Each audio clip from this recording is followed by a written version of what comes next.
What do you get when you mix punk rock, straight edge living, and a passion for plant-based cooking? On today's show, that's what we're talking about. You'll hear from Aaron Elliott, a former drummer turned private chef for some of the biggest names in the world. Think director James Cameron and Blink-182 drummer Travis Barker. Aaron shares his story, going from life on the road, living off of $5 a day, and eating meals like rice and beans, to staging at restaurants like Noma and cooking for some of the most well-known people in the world.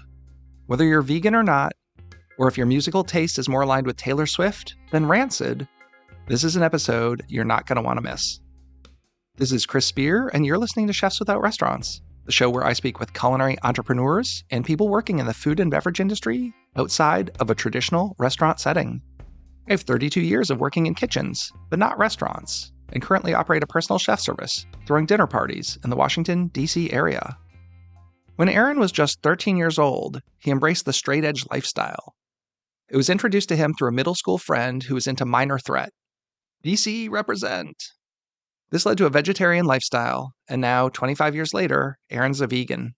We talk about the challenges of maintaining a vegan lifestyle on the road, which is one of the things that led him to becoming a chef in the first place.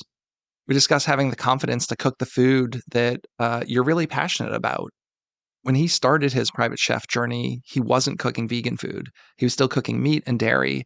So we talk about, having the confidence and drive to have those things aligned, his lifestyle and his interest with what he was doing for his career. So we really dig into the private chef aspect of what he's been doing. And in addition to that, he also launched his own vegan meal delivery service called Meal Ticket. He's currently doing deliveries 1 day a week. For now, it's 10 couples, and it's meals that'll last you for a couple days. Food looks super delicious and really creative. Even if you're not vegan and you don't live in LA, I think you should check out his Instagram. Even if it's just for some inspiration, I think you're going to like it. And of course, that's going to be linked in the show notes as always. And I'd love to hear what you think. The easiest way is to hit me up on Instagram and Threads at Chefs Without Restaurants.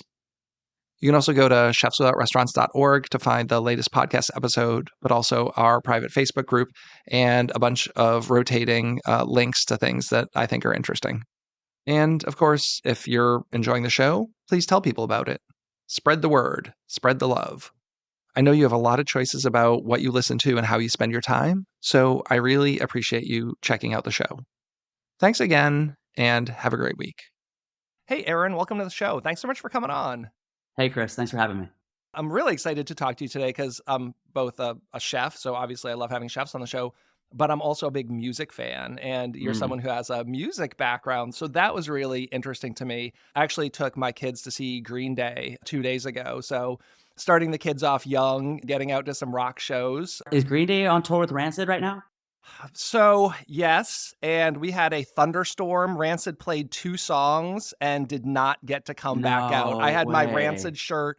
My son, my kids were so jazzed. So we saw the Linda Lindas. They were great. Rancid came out, did 2 songs, and they made us take emergency shelter and said that they'd come back. And we were inside for an hour, and then we came back and Smashing Pumpkins went on. And listen, there's nothing wrong with the Pumpkins, but my kids were there, like super jazzed for Rancid, and they're like, "This is kind of like bullshit. Like who is this guy up there that is not?" This is not Rancid. So, Tim Armstrong, yeah. But my son and I we drove to Boston. I live in the DC area. We drove up to Boston to see them last year. They did 2 nights at the House of Blues, and it was their only headlining show.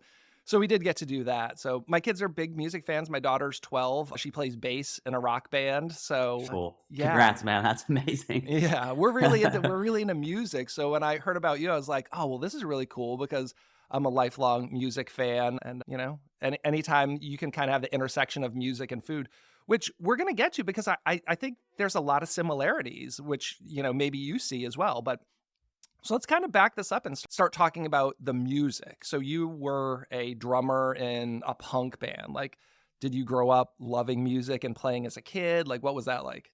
Well, while we're on the subject of Rancid, when I was 13 years old is when I started playing drums. I was on a hockey team with this kid who was like definitely leaning more towards punk rock than he was sports. And he turned me on to Operation Ivy. And that's what did it. Nice. Operation Ivy, like just completely changed my life. And I got drums and I was like, let's start a band, let's start a band, let's start a band. And we did. And the first show we ever played when I was 13, we played 4 Operation Ivy cover songs and 1 original song. Can't go wrong with that, though. That's some really solid stuff to start with. So that's kind of how I got started. I ended up stopped playing hockey and started playing drums, and it just like completely consumed my life all through middle school, high school, and into like my mid-20s. So like, how did that look as far as like a pro, like actually being a real band and doing shows and even like touring? Like, when did that really kick in for you? Yeah, so as soon as I finished high school, I joined a band in New Jersey I grew up in Pittsburgh. So I joined a band in New Jersey called the Escape Engine, and they were like a very small, struggling punk band. But what I knew them as is they had a music video on MTV, or maybe it was like MTV2. So I was like, this band that has a music video on MTV needs a drummer. Like, I'm out.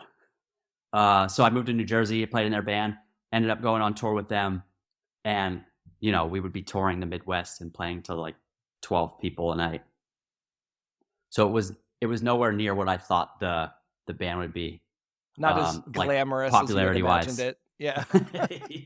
Yeah, not as glamorous as I thought it would be. Yeah. And then I went on to, I was in that band for a couple years. I moved to Richmond, Virginia, joined a band in there. And then when that band broke up is when I joined a band in Orange County. And that's how I kind of moved to California and never really left there since probably like 2007, 2008. Well, and they have like a great history of music out there in like the Orange County area, right? Specifically for that kind of like punk stuff. Yeah, hardcore. A lot of good hardcore bands come from Orange County. I'm straight edge. I grew up straight edge, still am. A lot of good straight edge bands come from Orange County. So yeah, it was a good place to be. How do you become straight edge? And you're vegan and you're a vegan chef. Like, yeah, but you see the intersection of that a lot. Like, when did that become a thing for you that you just decided that was going to be your lifestyle? I think when straight edge was introduced to me through kid in middle school via Minor Threat, I think what it was it was something where I was young enough to where I didn't want to partake in those things. So when I realized that like my peers, older kids that I looked up to were like proudly claiming that they didn't do drugs or drink alcohol, that's kind of how I was like, oh yeah, this is all for me. This is exactly like what I want to do. I took it on. I started claiming straight edge in 1999 when I was 13. And then I think later on, as I got older in high school, I think it became more of like a rebellious thing for me, where it was just so normal and expected for somebody who listened to punk hardcore music to, be on drugs. I think that's kind of how it was for me. It was more of a rebelling thing. That's a good way to rebel, because usually rebellion is like, I'm going to do drugs and drink. So I think that's such an interesting movement of like rebelling, and one that parents could also get behind, Yeah, but same thing with my parents. My parents, when I was playing in punk bands, they assumed that I was probably smoking cigarettes, probably drinking. So it was also kind of like rebelling against that like stereotype that even my family thought was going on in the house, And like, when did being a vegan come in? Like, did you like grow up doing that with your family? Like, were they vegan or vegetarian? No, not at all. So my parents had an Italian restaurant, and same thing with the straight edge thing. I would be going to punk shows, and after the show, there's kids passing out zines. One of the big topics in a lot of the zines was animal cruelty, animal rights, vegan, vegetarian. So shortly after that, I think I saw probably like a PETA factory farm chicken video, and I went vegetarian at that same time, 1999. And that's just something that kind of stuck with me, just like straight edge has, where even as I like, grow older, mature, it's still something that I kind of take with me. And it's always just when I started learning about like healthy eating or started learning about environmental activism, stuff like that, that just kind of all tied into that same vegetarian lifestyle. So it was just like an easy way to bring it with me throughout my life. And then I went vegan probably 2008, 2009. Yeah, and I've been vegan since then. Well, you and I'm not a vegetarian or vegan, though I was vegetarian. It was in 99. So time frame wise, like I know what it was like back then. I just felt like crap. Like I wasn't eating well. I wanted to feel better, but I met my wife and she had been a vegetarian for 3 years at that point. So it was almost like a talking point. Like I was going through a trial and I meet this, cute girl at a concert and she's like, I'm vegetarian. And I'm like, oh, I am too, just like, me too, let's talk and see how this goes. And then you start dating, you're like, am I going to be vegetarian for like 70 years, And we're not anymore, but I try and, source my meats and stuff responsibly. And there's the whole argument like that there's no responsible. And, that's a whole big thing with the vegan and vegetarians. But, we eat a lot of vegetarian and vegan cooking at home. And I do a lot for my customers. And the great thing for me is it taught me to be a better chef overall. I think when you eat a lot of meat, it's like this giant steak and then you're just throwing some like vegetables and a baked potato on the side. But when you're doing vegetarian, it's like, I'm getting into Vietnamese and Ethiopian and Thai and Middle Eastern and all these really cool cuisines that have great flavor profiles that then even if you decide to incorporate meat and dairy and whatever back in your diet, you have this great repertoire of cuisines that you're comfortable with. And then it's like, I don't even miss eating meat that often. I mean, we'll eat very sparingly 1 or 2 times a week. Yeah, that's amazing. I'm starting to hear that a lot more as of lately too. I don't know if you've noticed, Chris, but a lot of my long time vegan vegetarian friends are kind of starting to introduce meat and fish into their diet, like, kind of one day at a time. And it seems to be working for them. Me specifically, I've always been like, okay, I'm gonna be a vegan, like under any circumstances. So how can I tweak my diet to make this work for me? And, just always been super up on getting blood work done and seeing what I am deficient in and how to fix that and stuff like that. So I do think that like thriving as a vegan vegetarian does take a lot of work.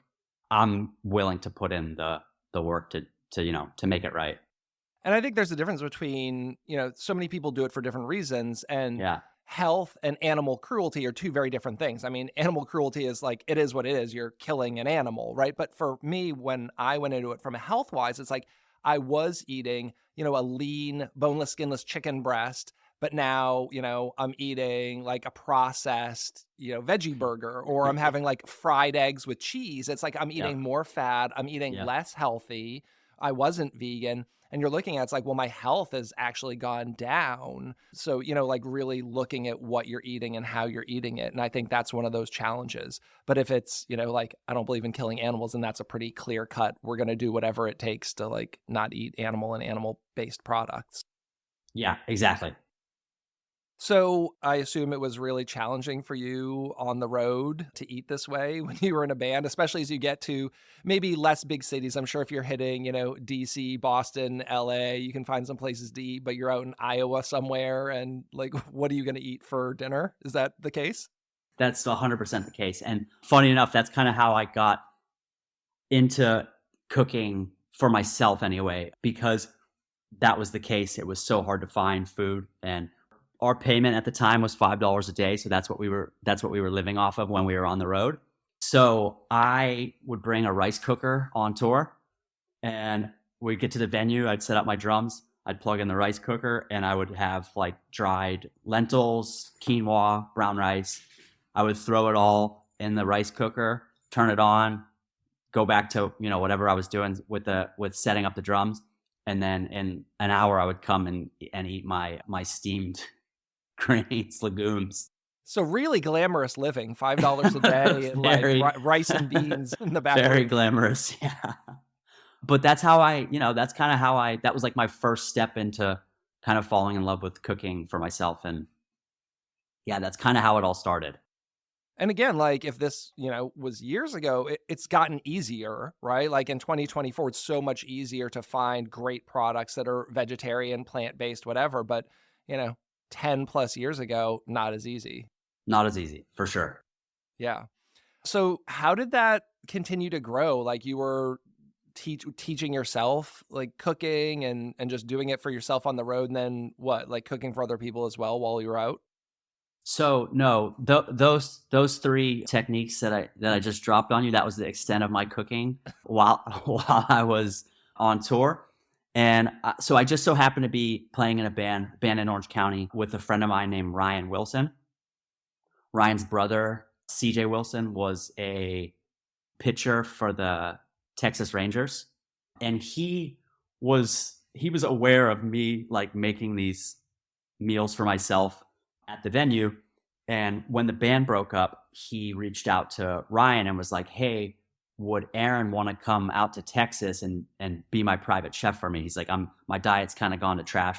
The food I'm eating at the baseball stadium is garbage, and I need more healthy food in my life. Is that something he would be into? So you could imagine what was going through my head of like, okay, there's a professional athlete that's asking me to be his private chef, and I know how to steam quinoa, lentils, and brown rice. So I kind of got back to him with that, and then he was just like, "Look, come out here. If you dig it, then stay, and we'll just kind of, you'll just kind of learn on the fly and see where it goes." So I took him up on it. I was working as a valet parker at the time, so I was like, "This is gonna be better than parking cars." So I moved out to Texas with him, and I became his private chef. And 15 years later, here we are. I'm still cooking every day and still loving it. That's crazy because, I'm sure at the time he could have found someone who was a more experienced chef. So to go through Great that point, process Chris. together of just saying like, hey, like I'm an experienced chef and I still think it would be hard for me today to even land a gig as like a private chef for someone, so to reach out and say, "Hey, I understand you don't really know your way around a kitchen, but I'm sure you'll figure it out. I'm willing to take this ride with you and, just cook me some good food." That's pretty cool because most people I don't think have it happen to them like that. Yeah, it was really cool. It was really cool on his end, and I do think there was kind of, we were friendly with each other at the time, and I think he kind of was aware that the band was kind of like going downhill, and his brother Ryan is an amazing artist and still is to this day. So like he was like, I know most of these guys are gonna be fine, but like kind of worried about this guy. Maybe I'll bring him out here and let him cook for me and see where it goes. So were you just like doing meal prep type stuff for him and his family or? So he was single at the time. So it was in Texas, was him, his personal assistant, who was another one of my best friends, Brad Gilbo, and me. We were at his house. The way that the baseball schedule is, it's kind of 2 weeks at home, 2 weeks on the road. So we would come out to Texas when he was home, and then we would go back to LA when he was on the road. And yeah, and it was lunch and it was breakfast, lunch, and dinner. He would typically leave for the stadium around like noon for like a 7:30 game. And so I would make him breakfast and lunch at the house, and then he would take dinner with him to the stadium. For an athlete, how much variety is there? Because I know I have some friends who do this, and they say sometimes it's kind of boring because they're just, they've got someone who's trying to either bulk up or cut or whatever, and it's a lot of the same stuff over and over. What was your experience with that? Was there variety? Was it interesting for you? Yeah, he was definitely like a foodie type. He wanted to eat all styles of food, and there was no like weight cutting or bulking up or anything like that. He was like, there was a certain amount of calories that he wanted to hit, certain amount of protein that he wanted to hit. But other than that, he was very adventurous, which was so good for me because as I was learning on the fly, I was able to, it wasn't just the same bland protein and carbs and fats and stuff like that. I got to have a lot of fun with it and kind of see what I liked and see what I didn't like and see what I was good at and what I really needed to work on. So where did you pick up your cooking skills? Like now you clearly need to up your game. How were you learning to be a better chef? So like I had said, my parents owned a restaurant. So I grew up in the restaurant. My mom is an amazing cook. So anytime he would request something that I was just like, I don't even know where to start here. I would get on the phone, call my mom. I'd be like, okay, mom, I got to make lasagna tonight. I don't know what I'm doing. And she would just be like, okay, I got this. Like, here's your shopping list. Go get it. When you get back to the house, call me. I'll walk you through it. And I'd call my mom. She would walk me through, making the pomodoro sauce, the ricotta, all the components. And then she'd be like, okay, put it in the oven, 45-minute timer. Call me in 45 minutes. And then when he needs something that she doesn't know, then you just gotta wing it there. Once you work through all of mom's special recipes, you're on your own there. Yeah, totally. Was he eating meat? Like, were you doing vegetarian, vegan, or everything? He was the first and only client that I've ever had that I was cooking animal protein for. And to be honest, at the time, I didn't know that there was an opportunity to be a vegan chef. Like, it just didn't seem like that was a career path that I had known anybody doing it or anything like that. So I was cooking him chicken and steak and fish and all that stuff. And it was nice that he was a friend of mine because I wasn't tasting it. So it would be something where I would serve it, and if it needed a little more salt, he wasn't like afraid to tell me. And I wasn't, okay, I'll write that down. I'll do it better next time, kind of thing. So yeah, that was the first time I was ever making steak and chicken and stuff like that. And then the transition into becoming a vegan chef was when I was catering a party at his house, and I did it all vegan, and someone's assistant was there at the house and they had the food. They were like, hey, I really like this food. A guy I cook for is vegan and needs a chef. Are you available? And I was like, yeah, I'm available. So I went over to his house and cooked him vegan food. He ended up hiring me. And then that was when once I got that gig, I was like, I fell in love with cooking. I knew I wanted to be a vegan chef. And I just that's when I went all in. That's great. We talk a lot about this on this show, not just in relation to being vegan, but like finding your ideal client. Because I think a lot of us, like, you need work, you need money. Someone comes to you with what they want, and it's like, it's not my wheelhouse. I don't really love this. I also don't have a lot of work. Like, let me do my thing. And just like getting to that point where you're confident in what you want to do, finding who your ideal client is, and just like pushing. And then the food is so much better when every day you're going out there like cooking your food and the stuff that you love, as opposed to like just muddling through for, a paycheck, right? I couldn't agree more. Yeah, it's so important to find a good fit with a family. And I've gotten so lucky over the years. The family that I'm with now, I've been with for like almost 9 years. Before that, I was with a family for 6 years.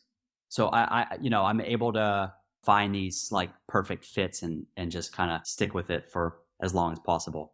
Now, how many clients, like you say you've been with a family for 9 years, during that time, are you cooking for anyone else? Because I know a lot of private chefs have like multiple clients and they have different cook days. What does that look like for you? There was a time when I was exclusively with this family that I'm still with. And then over the years, it kind of scaled back.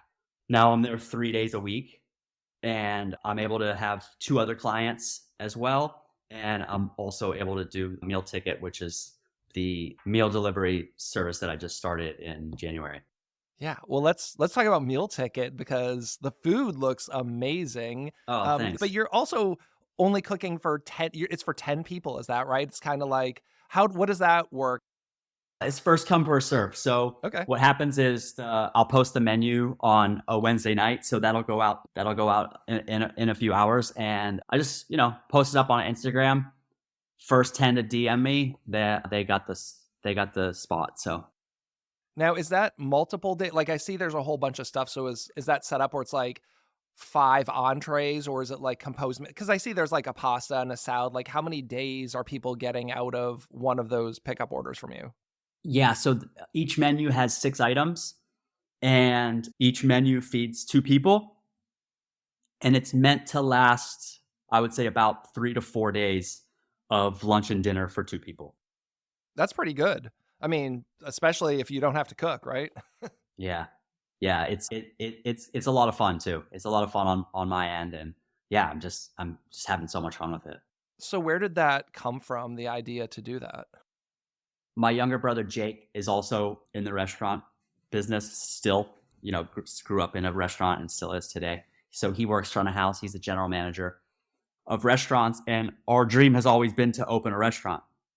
And during the pandemic, we were looking for spaces and, just having bad luck with landlords or with leases or whatever. And all the spaces that we looked at ended up falling through, like, at the very last second, it seemed like. And it was just this reoccurring pattern of this. And about, I would say 9 months ago, we were looking at a space that a lady was going to sell her lease and move back to France. And at the very last second, she decided, you know what, I don't want to sell. I'm going to stay here. So I called my brother and we're just kind of like, this is crazy. This keeps happening. It's been so many years. And with so many restaurants closing right now and just like the state of restaurants and how bad it seems to be for a lot of restaurants, we decided to put it on hold. And I knew that I wanted to do something in the meantime. And over Christmas break, I was talking to my wife about, maybe I'll do a kind of like a meal delivery thing. So over Christmas break, I sent an email out to about 10 friends. And I was like, hey, I have this idea of doing a meal delivery service once a week. I'll send out a menu. You either opt in or opt out. And everybody on the list was like, yeah, it sounds awesome. I'm in. Yeah. Let's do this. So January 1st happened to be a Monday. That was the first time I did meal ticket, just to the close friends, just to the email list that I had sent out. And it was awesome. And I had so much fun doing it. And I was able to, cook at a much lower price point than I would if I was coming to your house and cooking. And yeah, so I was like, okay, cool. I'll do it. I'll try this again next week. And every Monday I kept doing it. And then after a few months of tweaking things and getting feedback from friends, I decided to launch it and just kind of make an Instagram page and make it what it is now. Of menu goes up, you direct message me in if you want in, and first 10 you'll get food on Monday. And I'm sure you're in a great city and area for that. One of the things with the show is I talk to people all over the country and I see so much depending on where you are. But I think when you're in these major markets, like I'm in the Metro DC area, and very similarly, a lot of working people, disposable income, like just, whatever, what's this thing cost? Yeah, bring really awesome food to my house and go. I know it's a little different when you're in like Boise, Idaho or whatever to get something like this up off the ground, but I'm assuming you have had pretty easy way to get it going out there. Yeah. It's been great so far. And, it seems everybody's question is, okay, how do we expand this? How do we do more than 10? And I'm just at a spot right now where I'm having so much fun with it that I'm not even like thinking about like if this can expand into something bigger. I'm just I'm happy where it's at. And the more attention that it's getting, and the more I'm turning away every week, maybe the plan is to maybe add a second day. So then this way I can do 20 a week. And that'll be a way to, add a, not make it so exclusive, but I'm not there yet. And as of now, it's on Mondays and it's 10 people. Well, doesn't the exclusivity add to the interest, right? Like if you're talking from a marketing standpoint, it's like it kind of makes people want it a little more. So you'll be able to hopefully build up like this really strong interest for a while. So if you do decide to expand, I think that would be a good thing. Yeah, totally. I agree. Now, I had heard you've cooked at some of the best restaurants in the world and done some stages. Can you talk about that a little bit and how you ended up doing those? Yeah, absolutely. So Restaurant Noma in Copenhagen. Never heard of it. Just kidding. Was on my radar for sure, as it was with every chef in the world, I'm sure. And I was especially drawn to Noma because of their, what they were doing with vegetables. They were known for foraging, and they were known for going out like in the forest and to the beach and like foraging these things, bringing them back to the restaurant and making amazing dishes with them. So I reached out to friends that I knew that had ate there and asked if they had any contacts there. And a friend of mine, Ben Curtis, was like, yes, I've been there multiple times and I'm in touch with their PR person. And I'm like, okay, can you introduce us and tell them I want to come intern at the restaurant? So he put me in touch with them and they were like, yeah, cool. Come next summer, 2015. And I was like, okay, this was like 9 months before. So I just, told the family I was with ahead of time, like, I have this opportunity. I'm going to go intern at Noma for 13 weeks and I'll be back. And I hope that you'll give me this kind of leave of absence and know that I'm going to make your food better. How hard is that for someone who doesn't really have like cooking experience, restaurant experience? I mean, and I guess, do they take anyone? You know what I mean? Like, I know it's super hard to get into. So not coming from a background of like Michelin star restaurant cooking, I'm sure that was challenging. I mean, I'm sure it's challenging for anyone to go there, but especially like not really being of the same kind of cut as many of the other cooks there. Yeah, absolutely. I was able to be creative with my words and explain that I grew up in a restaurant and that I transitioned, all the years that I put in at my parents' restaurant into becoming a private chef. And I name dropped a little of who I had on my resume and made it, I left the part that I've never really worked the line at a restaurant. I left that part out. And they were like, yeah, come on out. So I got through the door. And once I got there, it was very clear that I wasn't on the level as far as like, restaurant skills as the other 49 people working there. But it was cool. I was, I picked things up fast. And the amazing thing about that internship is that it's such a dialed program that they put each intern through every station of the restaurant. So it's typically like 2 weeks. You start off your 2 weeks, you're prepping, you're peeling herbs, you're, peeling peas. Then you move on to like the grill station. Then you're doing family meal. Then you're foraging for 2 weeks. So the way that they just have that set out was like so amazing. Would you still recommend it to someone like today to go stage at a top tier restaurant like that? Absolutely. I didn't go to culinary school, so I don't really have that to say good or bad things about. Being that I did get into cooking kind of like at a later age, it wasn't really a possibility as far as like, I was already tried to be a musician for over a decade. So I wasn't going to go to culinary school. All the chefs were talking to suggested that I did stage at restaurants or work as a line cook in restaurants rather than culinary school. So yes, I would absolutely recommend that program. Well, and I'm sure for being interested in vegetarian and vegan, like having such a focus on plant-based cooking there, even though they do have meat and animal proteins, I'm familiar with their menu and what they do. They're such a very vegetable focused restaurant. So again, like finding a place that's the right fit for you. Yeah, 100%. So what, like, you come back from there, then what changed? Like, was that a transformative experience for you? Like, could you feel your cooking changing for your clients? Because you said, I'm going to come back and be a better chef. So then what did your cooking look like when you got back?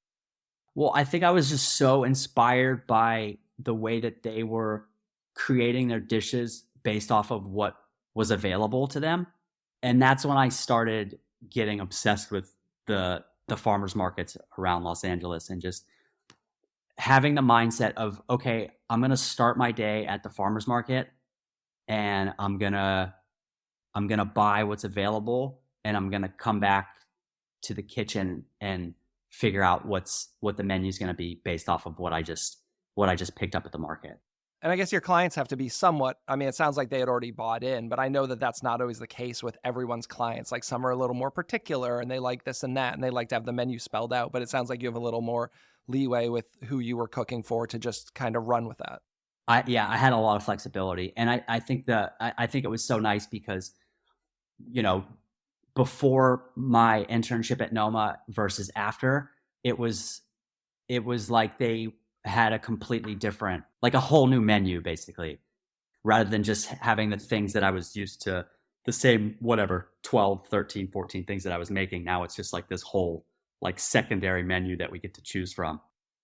Have you ever worked with chefs to ask them to grow something or get something for you? Like, is there anything that you've really wanted that you've had trouble getting and that now you're working with them directly in that manner?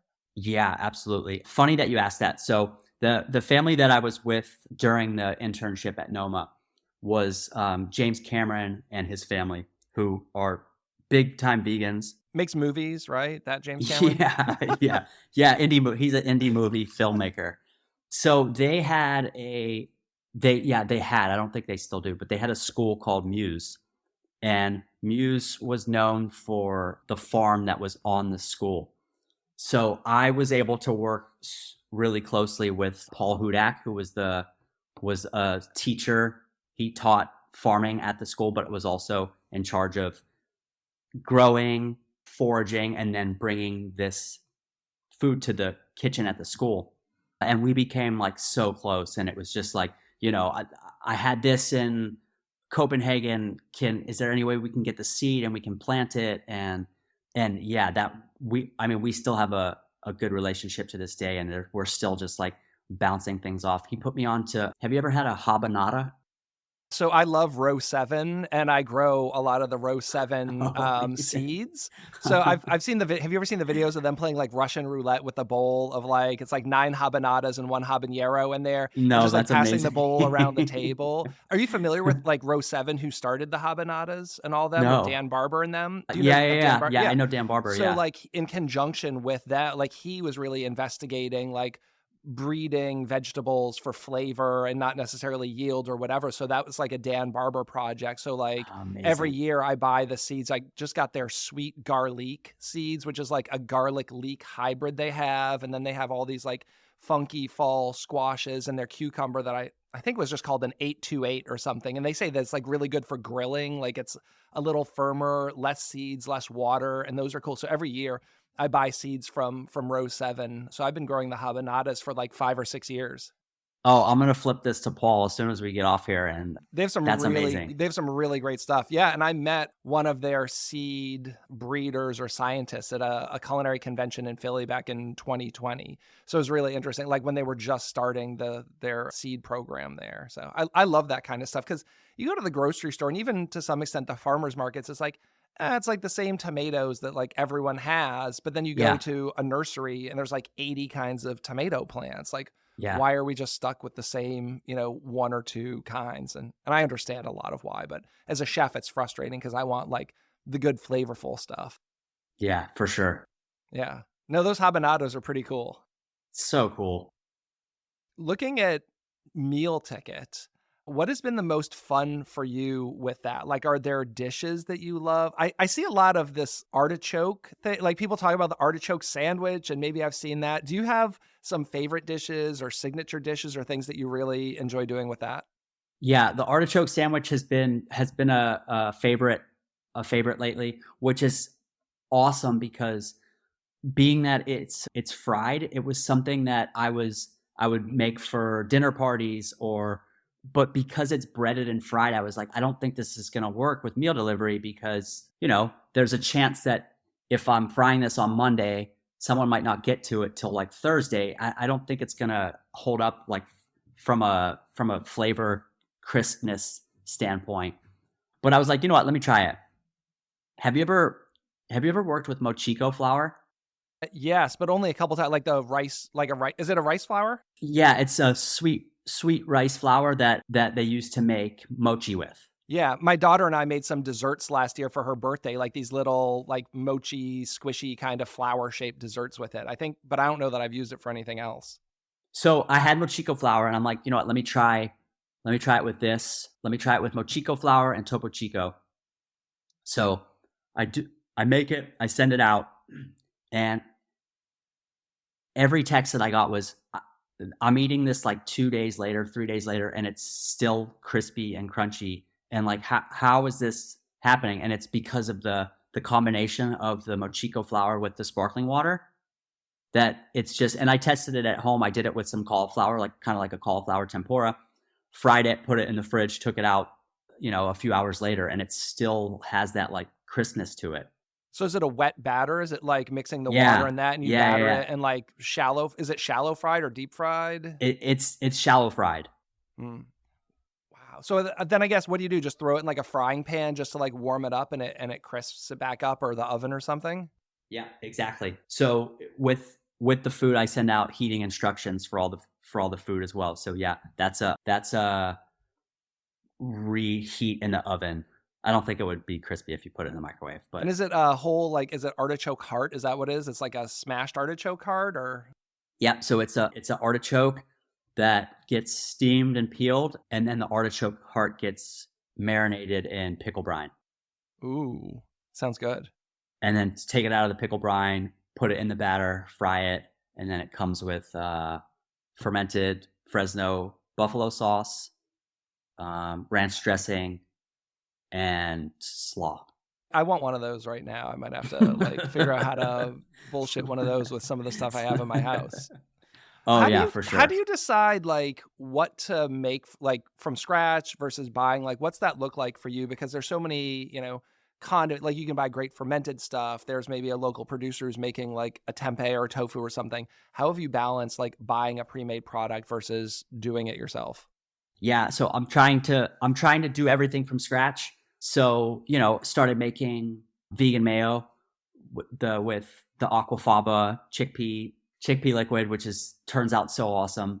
And then, I'm claiming that everything's made from scratch. And then yesterday someone asked a question. They're like, "Hey, how did you make these buns?" And I'm like, "I didn't make the buns." And I'm like, "Oh man, I gotta start making buns now. If I want to claim that everything's made from scratch, I gotta make hamburger, like the sandwich buns, from scratch."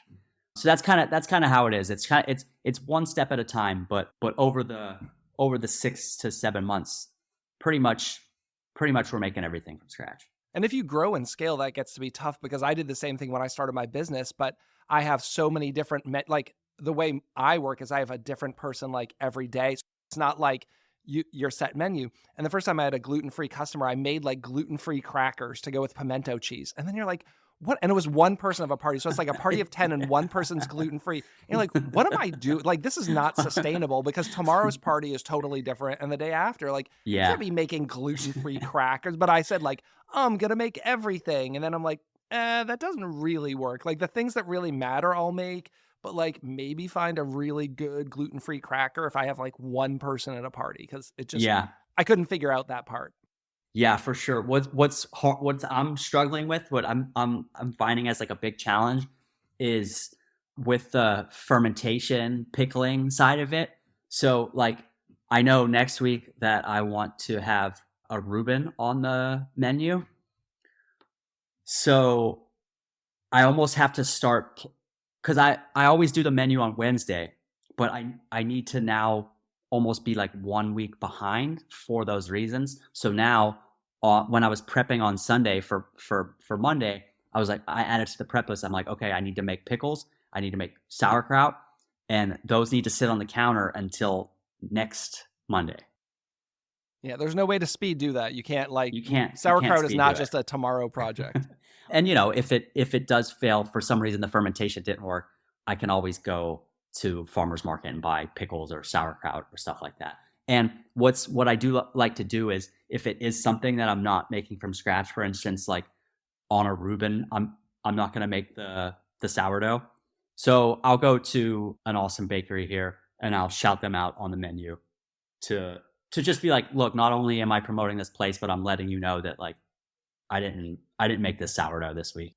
100%. And I have a friend who's a regular on this podcast, and we've talked about this a lot. Like, there's nothing wrong with sourcing, like one, supporting another business, two, leaving the things up to the expert. Similarly, I have a friend here in town, Andy at Twin Bears Bakery. He's been on the podcast. He does all naturally leavened. Like, he's buying flour that was literally milled like yesterday or the day before. Like, there's a small mill in Pennsylvania. They're growing amazing like grain. They're milling it. And then like 2 days later, he has it back at his place and he's fermenting and making sourdough. And I would rather just go buy a $8 loaf of sourdough from him and, put my crostini, like make it into crostinis or whatever I'm doing with bread, because I'm not going to be able to make sourdough like he makes. It's not worth my time. But again, like 100%. sharing the love with someone who that's his business, like putting money back in his pocket. But again, saying to all my customers, yeah, this is Twin Bear's, single origin, rye sourdough. I would rather do that than trying to figure it out on my own. Yeah, absolutely. I notice you also use yuba a lot on your menu, which is something I don't feel is very common. So how did you get into like cooking that? I mean, maybe it's huge in the vegan circles, but just like in general, going to places, I don't ever see it on menus and rarely in cookbooks. It's not same. It was never on my radar. My wife and me are obsessed with Japan. We've been a few times now. We're actually going back in 10 days. We're going back to Japan. But our first time in Japan, we went to a yuba restaurant. And I think that was the first time that I had it. And I was just like, fell in love with it.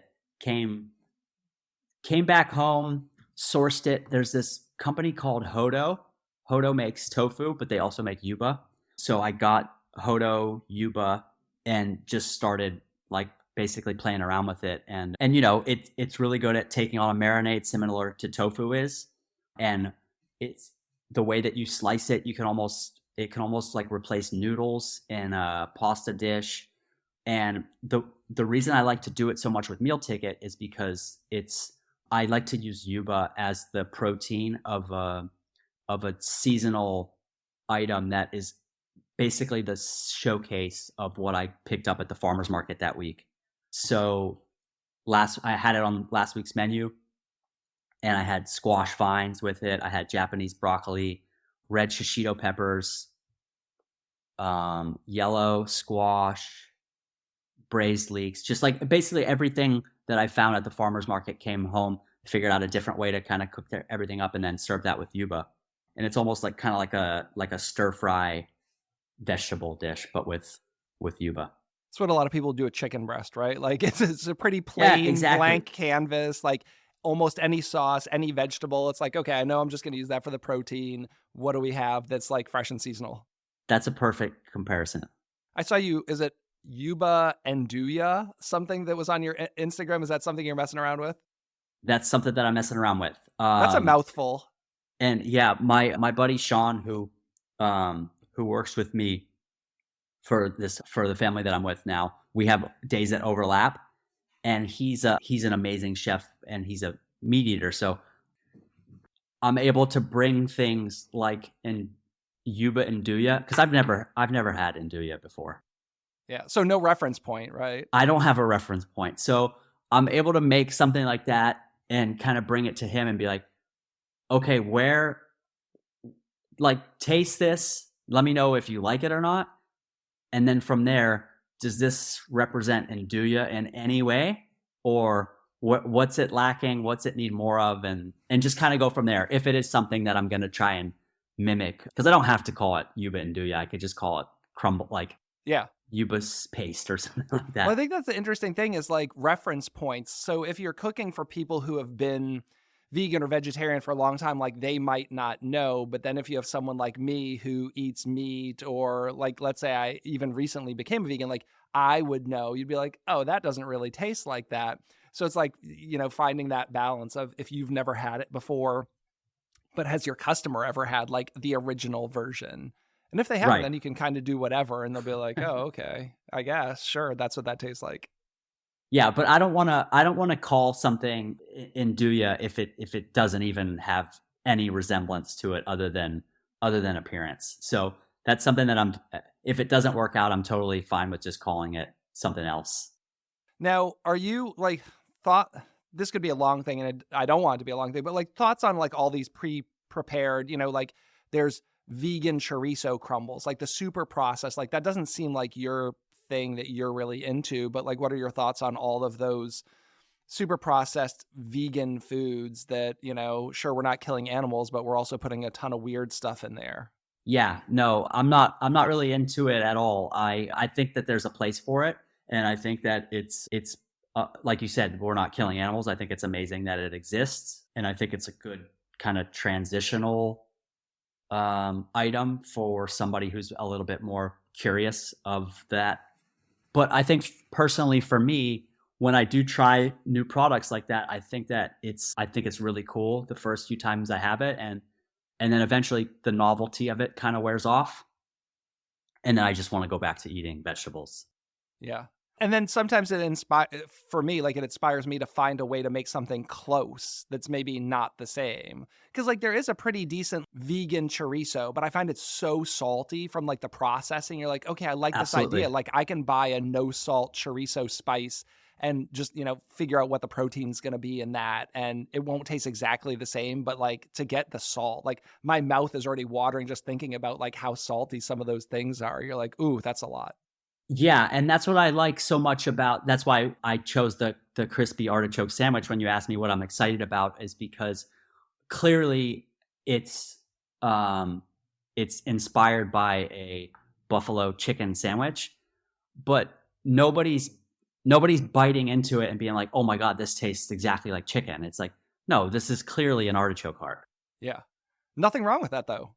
Exactly. There's nothing wrong with that. Have you been to Superiority Burger? Love. Yeah. So like I talk about the burger, it's amazing.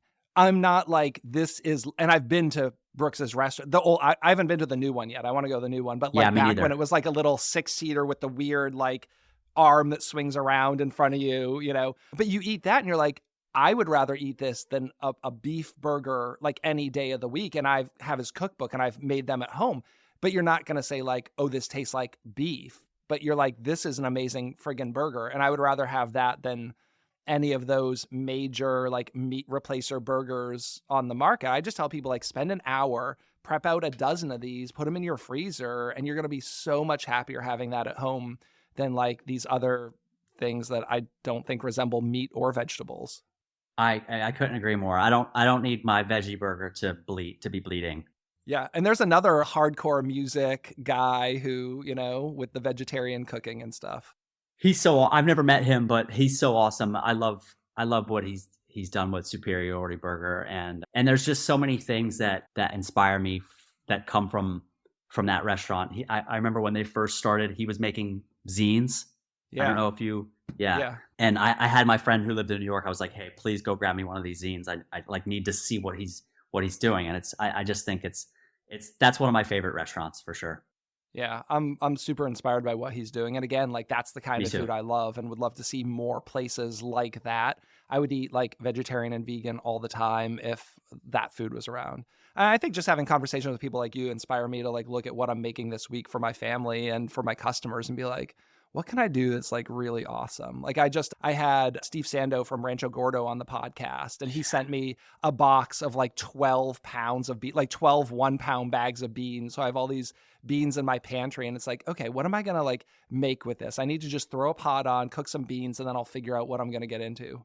I saw your was it the cranberry bean dip? Yes. There was like a spin on like a refried beans kind of just because I had those.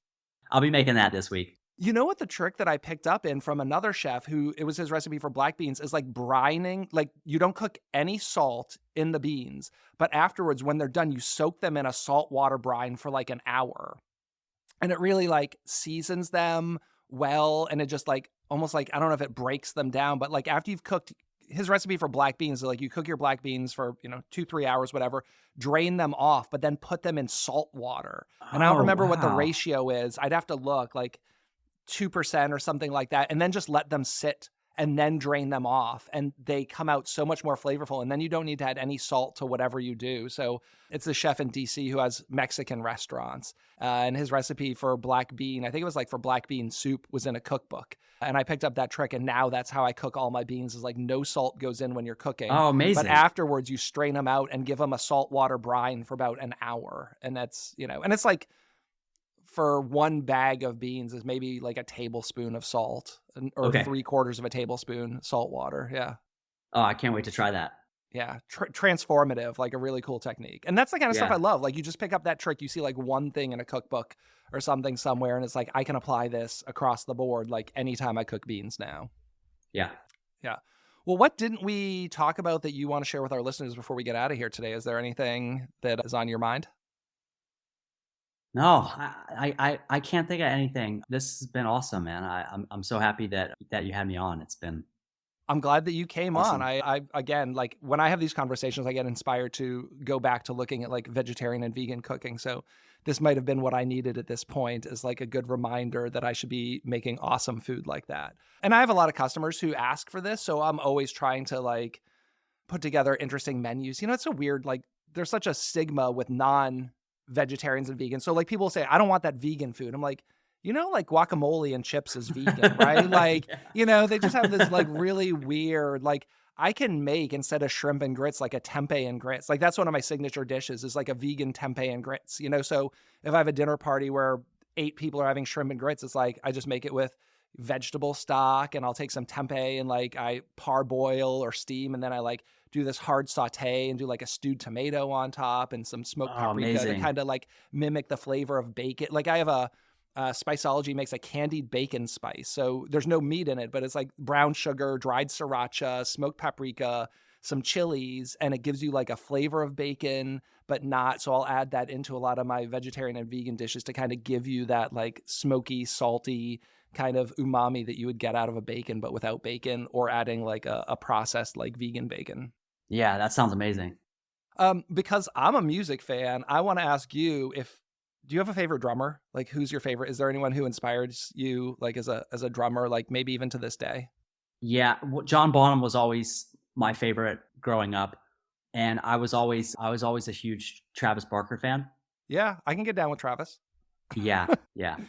You've also gotten to know him a little bit, so little friendship. I mean, I'm a big fan. I mean, I've been going to Blink shows when, was it Scott was their drummer, like before Travis? Scott like Raynor, the first time I saw them, it was like $10. It was like a bill that had like 8 bands, and wow, that's so I have cool. pictures with the guys from, I don't know, early 2000s, right? So I'm a big fan there, and Yeah, me too. That's a full circle kind of moment for me when I started cooking for Travis, because I grew up just kind of, he was my guy, and I had Blink posters on my walls and stuff like that, and it was just, it's really cool.